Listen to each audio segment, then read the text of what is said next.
Vamos a entrar al mensaje de esta mañana. Como título tiene: vuelvan a mí, vuelvan a mí. Todo este tiempo que hemos estado orando y hemos estado pidiendo una visitación especial, ya estamos viendo betas de lo que Dios puede hacer, cómo Él puede visitar su iglesia. Y la iglesia se encuentra en esa búsqueda, en ese clamor. ¿Y por qué hacemos esto? Porque vivimos en tiempos complejos. ¿Cuántos han visto noticias últimamente? Hay gente que no le gusta. A mí sí me gusta para estar informado de las cosas que pasan, pero obviamente hay que verlas con cierto filtro. Pero el mundo está revuelto. El mundo se complica cada vez más. Entonces, ¿qué es lo que tiene que hacer la iglesia? La iglesia debe estar atenta.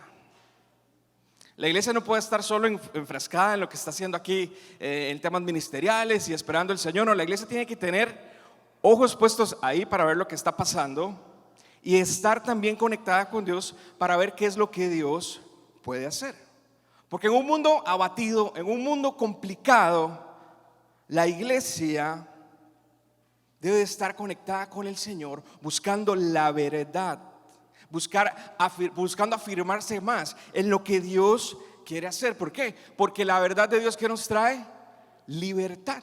Así que mientras el mundo está confundido, no saben ya ni qué hacer, que buscar nuevas cosas, que aquí, que allá, para distraernos también a la iglesia está enfocada buscando lo que Dios puede hacer con ella, pero no es ajena al mundo. Mientras el mundo nos vende la desesperanza, nos vende cosas malísimas, siempre nos están vendiendo que catástrofe, pestes, aquí y allá. La iglesia siempre está esperando que algo puede pasar. La iglesia siempre está buscando del Señor activamente. ¿Por qué? Porque sabe que en Dios hay esperanza y que sus misericordias son nuevas todos los días. Aunque en el mundo nos digan que no, nosotros sabemos que sus misericordias para nosotros, para su pueblo, son nuevas cada mañana. Y hoy usted y yo estamos estrenando esas misericordias. Así que la iglesia por eso tiene que estar, es parte de los dos mundos. Y mientras el mundo cada vez se corrompe más, dando la espalda a Dios en sus necedades, en sus majaderías, se alejan cada día más de Él, la iglesia lo que desea es que Dios irrumpa con poder. Y mientras eso pasa, se mantiene con expectativa de una visitación especial de Dios. Así que nosotros nos mantenemos con esperanza. Así que nosotros sí creemos que algo bueno puede pasar, porque nuestro Dios gobierna todo. Y el mundo y sus malas noticias no nos van a amedrentar, porque estamos apercibidos de lo que está pasando, pero también estamos conscientes del gran Dios que tenemos y que Él nos puede visitar. Ahora, en medio de todo esto, la intención de Dios siempre es encontrarse con su pueblo, es visitarlo, es estar con nosotros. Dios quiere visitarnos. Dios quiere visitarte en tu casa, ahí donde tú le buscas. Dios quiere visitarme a mí, y colectivamente también Dios quiere visitarnos a todos. Y eso es lo que hemos estado buscando. Así que este ha sido el mensaje de Dios a lo largo de toda la Biblia. Búsquenme, vuélvanse a mí. Y vemos este mensaje una y otra vez en los relatos de los profetas. ¿Han leído ustedes algunos relatos de los profetas en el Antiguo Testamento? ¿Qué se acuerdan? ¿Cuál es ese mensaje que viene ahí? ¿Sabe usted cuál es la labor de un profeta? ¿Qué significa la palabra profeta? Yo se lo voy a simplificar porque hay mucha teoría, pero un profeta es simplemente la persona que está conectada con Dios y transmite su mensaje de forma verdadera. Eso es lo que hace un profeta. Está conectado con Dios y transmite lo que Dios quiere dar. Por ejemplo, a un pueblo, lo hacían en Israel en el Antiguo Testamento, o lo que Dios va a hablar a su iglesia. Pregunto, ¿tendrá la iglesia una voz profética que decir hoy? ¿Tendrá la iglesia algo que decir hoy? ¿Qué creen ustedes? ¿Cuál es el papel profético de la iglesia hoy? Vamos a hablar un poquito de eso más adelante. Pero los profetas entonces tenían esa misión. Ellos se conectaban con Dios, escuchaban lo que Dios quería hacer y transmitían el mensaje al pueblo. Muchas veces ese mensaje era ¿de qué? De regaño. Vuélvanse a mí, conviértanse de sus malos caminos. ¿Por qué? Porque el pueblo de Israel era un poco difícil. Eran tercos. ¿Se acuerdan? Vimos la vez pasada que era de dura cerviz. Les costaba enderezar el camino. Entonces Dios siempre estaba ahí hablando con los profetas se conectaban con Él, transmitían el mensaje y estaban en ese asunto. ¿Estará haciendo Dios eso hoy con nosotros, con su iglesia? Joel 2, 12 y 13 dice lo siguiente, este es un ejemplo. Por eso pues, ahora dice Jehová, vea lo que dice este pasaje: convertíos a mí con todo vuestro corazón, con ayuno, lloro y lamento. Rasgad vuestro corazón y no vuestros vestidos, y convertíos a Jehová vuestro Dios, porque misericordioso es y clemente, tardo para la ira y grande en misericordia, y que se duele el castigo. Otras versiones de la Biblia dicen: vuélvanse a mí, conviértanse a mí. ¿Qué vemos de Dios en este pasaje? Que Dios está interesado primero en lo externo, en lo interno, perdón, y deja de lado lo externo. Cuando Dios nos está invitando en este pasaje, que dice primero: rasguen su corazón. Es decir, algo interno tiene que pasar. Si nosotros estamos esperando una visitación de Dios, es porque en nuestro corazón, de forma personal, algo tiene que cambiar. Algo tiene que pasar a lo interno, que después se va a manifestar a lo externo. Estoy hablando de esto individualmente, pero cuando esto después toma un carácter colectivo, ahí pasan cosas impresionantes. Cuando cada uno de nosotros encontramos el sentido de este pasaje y vemos para adentro, en que Dios nos está hablando a cada uno de nosotros y nos está diciendo: rasguen su corazón, vuélvanse a mí. Hacemos reflexión sobre esto y nos presentamos delante de Él. Créame que algo va a empezar a pasar en nuestras vidas, pero es primero en lo interno, y esto implica acción, porque a veces Dios nos habla, lo escuchamos, pero la palabra pasa y no hacemos nada. Es necesario tomar acción. Es necesario que la iglesia tome acción. Si usted quiere mejorar su estado físico, ¿qué tiene que hacer? Usted puede sentarse a ver un entrenador todos los días en el televisor, o puede ver YouTube, puede ver lo que quiera, y usted puede sentarse todos los días así por un año. Pero si usted no se levanta y le hace caso, no pasa nada.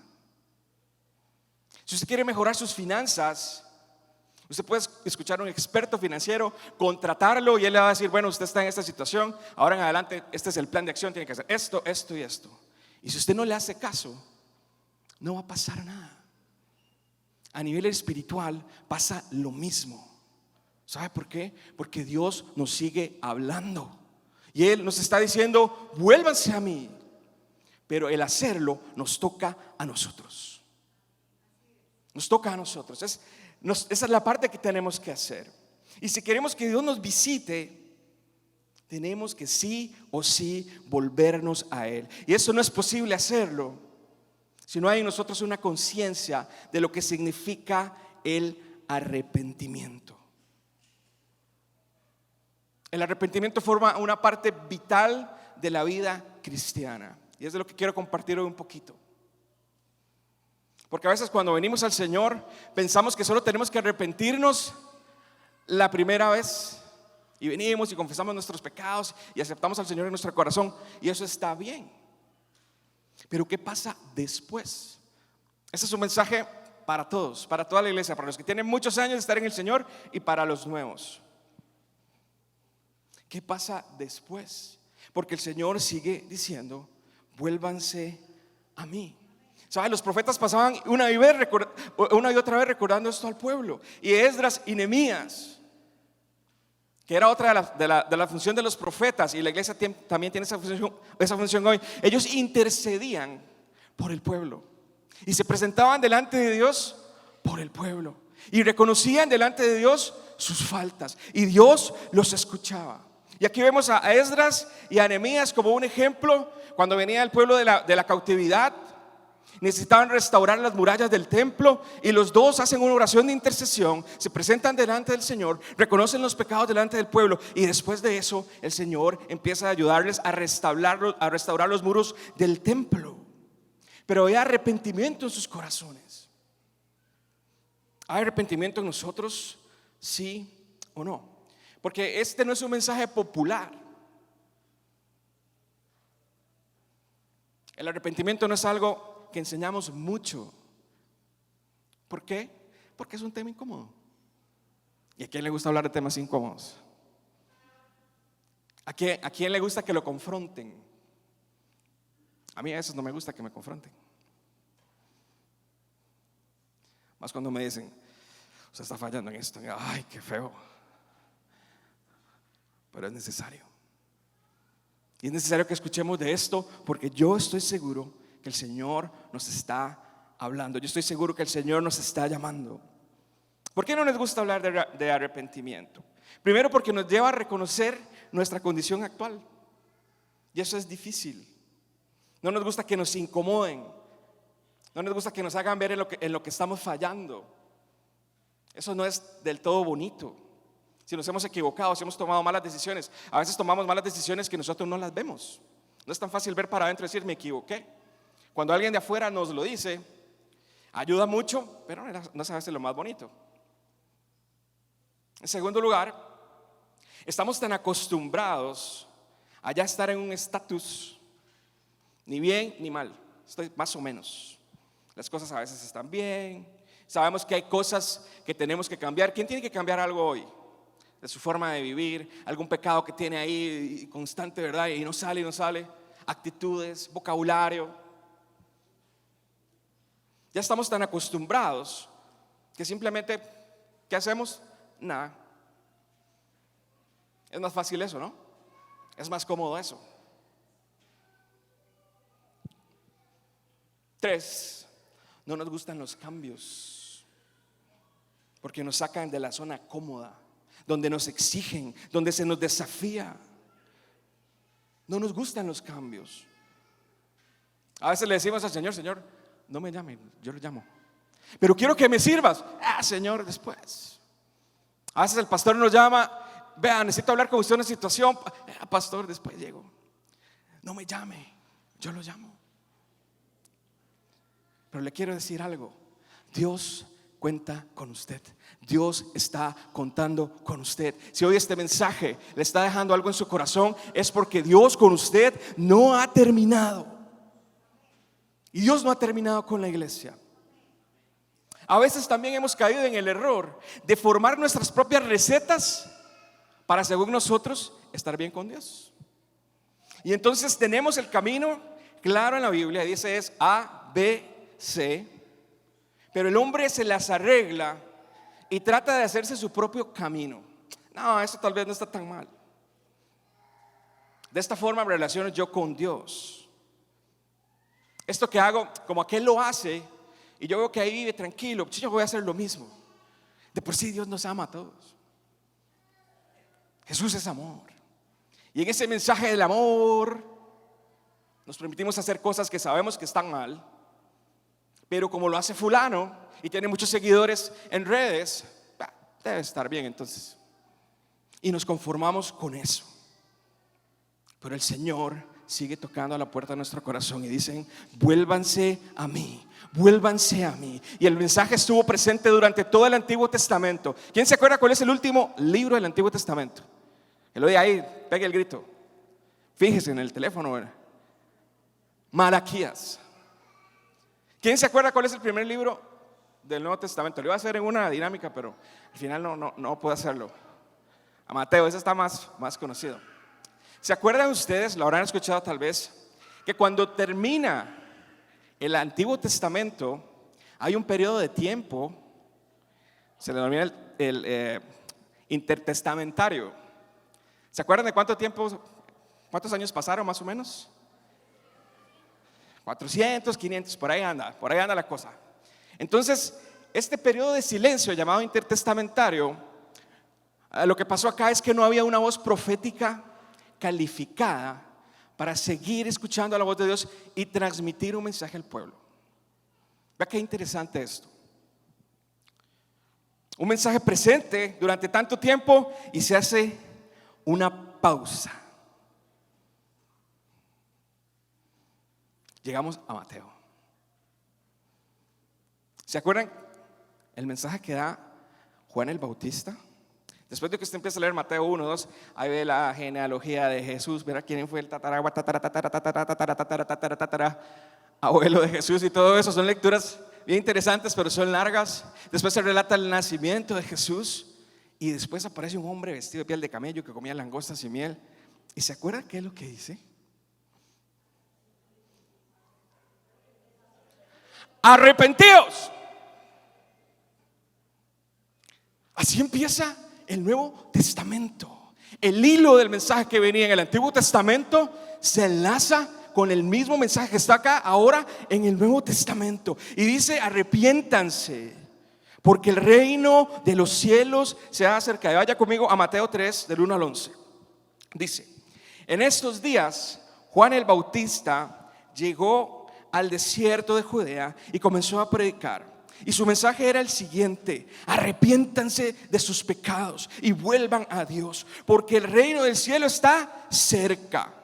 El profeta Isaías, cuando habla aquí el profeta Isaías y la referencia que hace, esto fue escrito 750 años aproximadamente antes.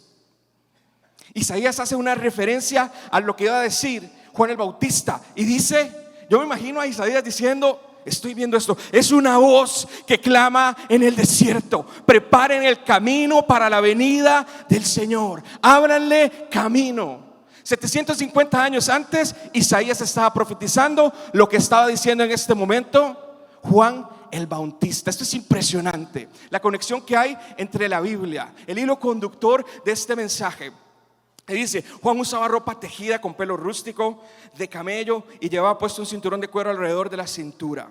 Se alimentaba con langostas y miel silvestre.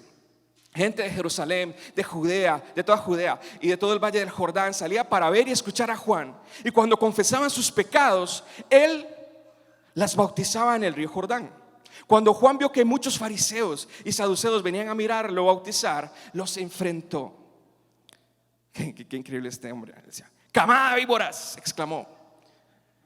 ¿Quién les advirtió que huyeran de la ira que se acerca?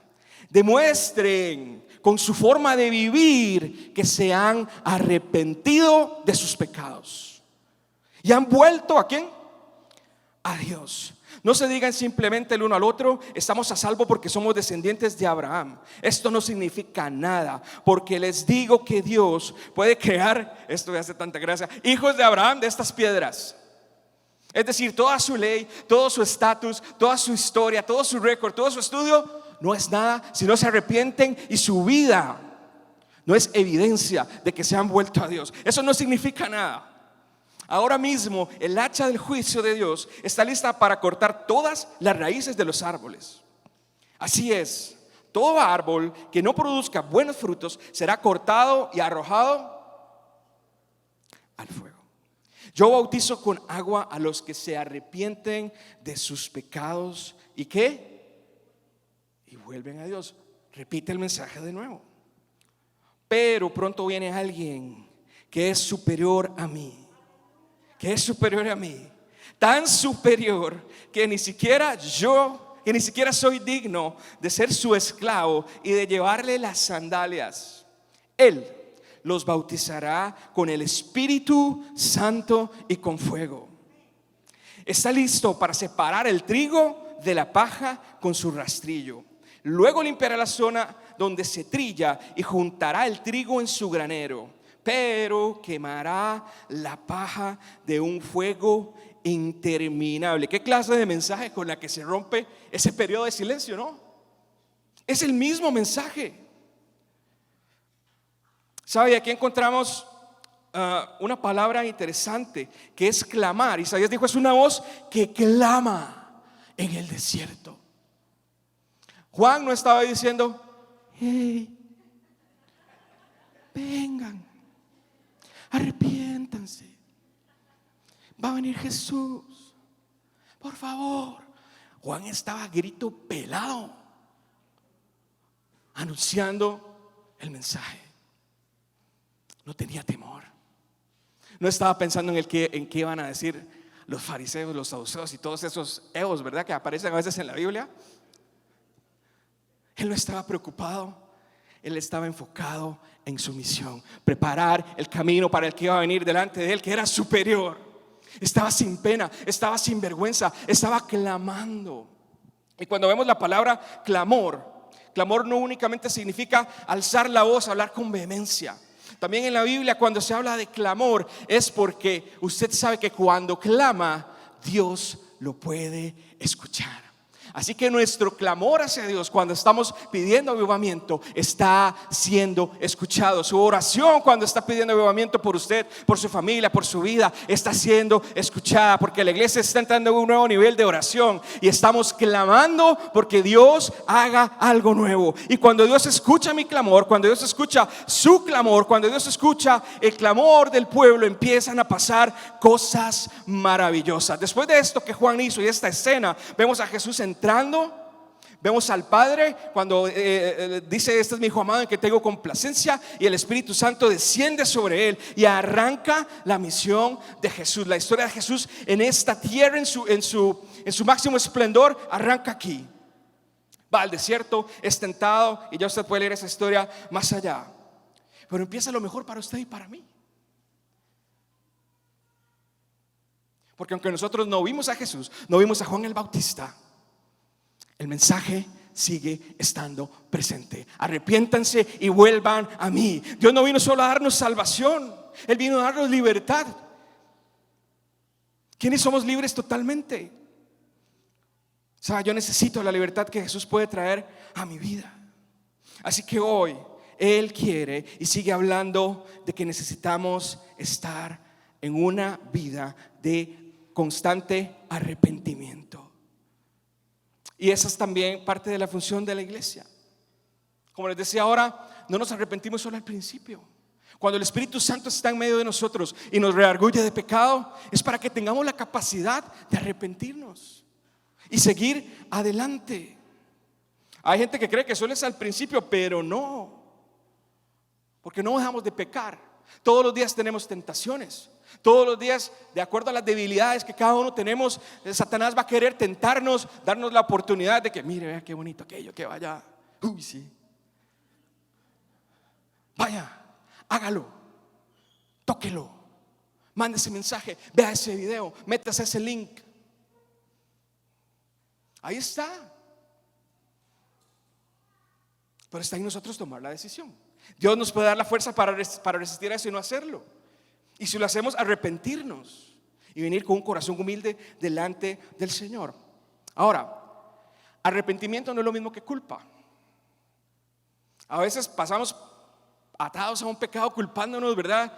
Cuando sabemos que en Dios encontramos libertad.